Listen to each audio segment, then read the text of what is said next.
ايه يا صاحبي اللي بيحصل معاك؟ ايه اللي بيحصل معاك يا صاحبي؟ بتتعادل مع سيراميكا؟ في حد يتعادل مع سيراميكا كليوباترا؟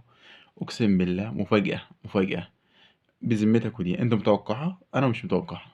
حد يتوقع ان الاهلي يتعادل مع سيراميكا؟ ماتش محسوم يا جماعة. كلنا ده لعبوا بعض 5000 مرة، كل مرة الاهلي اللي بيكسب، الاهلي بيكسب. انا بصراحة اتفاجئت، اكيد انت اتفاجئت برضه، ما تقوليش اكيد انت اتفاجئت.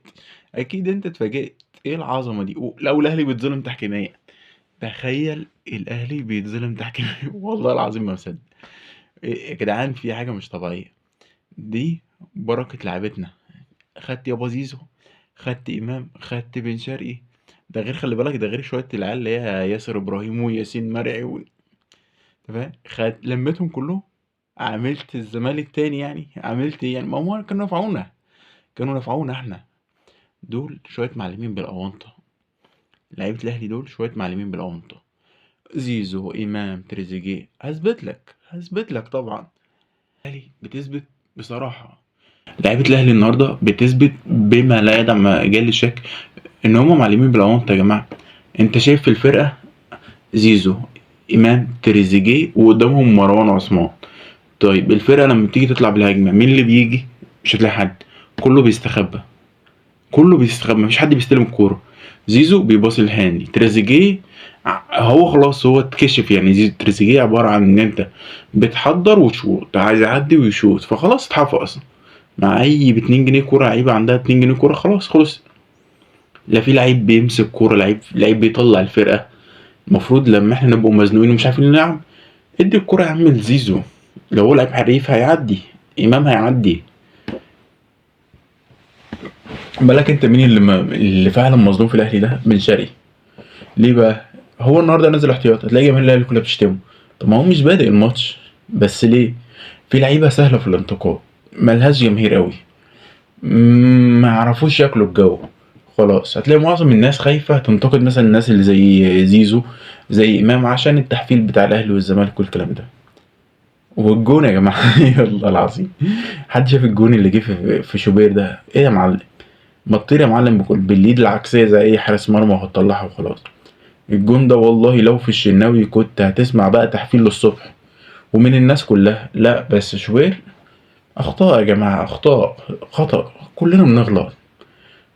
طب ما عادي يا جماعه، ما هو صبحي بيغلط والشناوي بيغلط والحراس كلها بتغلط. ليه لما كنا بنقول ان هو يا جماعه ما ينفعش حارس احتياطي في الاهلي يروح المنتخب باساسي، يقول لك لا ازاي، ده مستقبل حراسه المرمى في مصر. ده مستقبل حراسه المرمى في مصر. ده مستقبل حراسه المرمى في مصر. لو انت عايز حارس المنتخب فانت بتاخد اعلى فورمه موجوده. طب يا عم مش بقول لك خد مهدي سليمان ولا خد صبحي، خد يا عم احمد الشناوي. خد الحارس اللي بيلعب لما يبقى ثابت في الاهلي وبيلعب على طول، خليه هو اللي يبقى من جون المنتخب. انما اتنين بيبدلوا مع بعض، الاتنين وحشين. طبيعي، طبيعي، اصل ده لا ده ضامن مركزه ولا ده ضامن مركزه. بس بصراحة كورة تسديدة كده من فخر لقاي في أول الماتش، والماتش تحسه اتخطف من الأهلي في الأول، إن أنت داخل برضه إيه لسه بيحاولوا يضغطوا، وكان معاهم جماهير النهاردة، جماهير الأهلي كانت حاضرة أو بتشجع. بقالهم فترة كتيرة يعني كانت غايبة. النهاردة فعلا كانوا حاضرين بقوة وبيشجعوا. حاولوا يعملوا حاجة بالنسبة للجماهير يعني.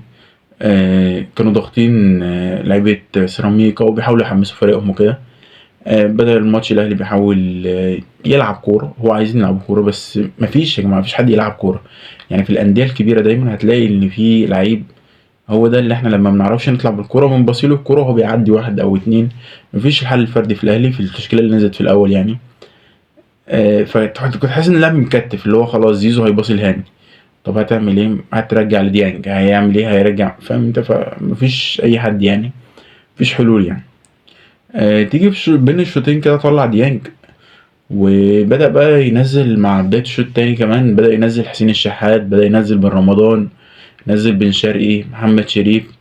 بس انا في تغيير انا ما فهمتوش بصراحه، لما نزل محمد شريف راح مطلع يوسف بالعمري. طب ما هو انت بتلعب محمد شريف عشان محمد شريف ده مهاجم راس حربة، محتاج بقى يبقى في طرفين هما بيلعبوا له الكرات العرضيه. طلعت يوسف بالعمري اللي هو من احسن اللعيبه اللي بتلعب عرضيات في الفرقه. طب مين اللي هيباصي له؟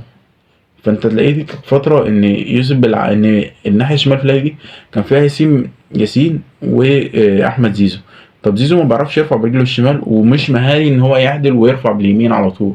زيزو بيبقى دايما يعني ميزته في العرضيات اللي من ناحيه اليمين دي عشان بتبقى على عدلته، هي كده كده معدوله، فبيرفعها وخلاص. فانت لقيت ان الفرقه ما بين ياسين مرعي وزيزو الاتنين مش عارفين يعملوا جبهه، فبقت الدنيا متلخبطه، فراح جايب طب هات زيزو الناحيه دي، طب ودي بن شرقي يمين، لا ودي شمال، فبقت في لخبطه كتير قوي. وفي الاخر الاهلي يعتبر ما لعبش غير هم 10 دقايق. من وجهه نظر الكره اللي في الاخر دي هي بلنت يا جماعه يعني. انا الصراحه مستغرب لحد دلوقتي. لحد دلوقتي انا حاسس ان الحكم هيجي يحسبها. يعني انا قاعد معاك اهوت واحنا خلاص تاني يوم الماتش، وانا حاسس ان الحكم هيجي تاني يحسبها، مش عارف ليه يعني. مش عارف ازاي ما يحسبهاش الصراحه، اول مره اشوف حكم يعمل كده مع الاهلي، محدش بيعمل كده. بس يا سبحان الله، هو في لخبطه عامه كده، وفي ساعات بتبقى الكره مديك ظهرها يعني وماشيه ظهرها، خلاص بقى تلاقي كل حاجه ضدك، حظ ضدك، الحكم، الدنيا كلها. في النهاية الحمد لله ان هم خسروا، وعقبال بيراميدز ان شاء الله، وربنا يسهل الحال في الدوري ده. السلام عليكم.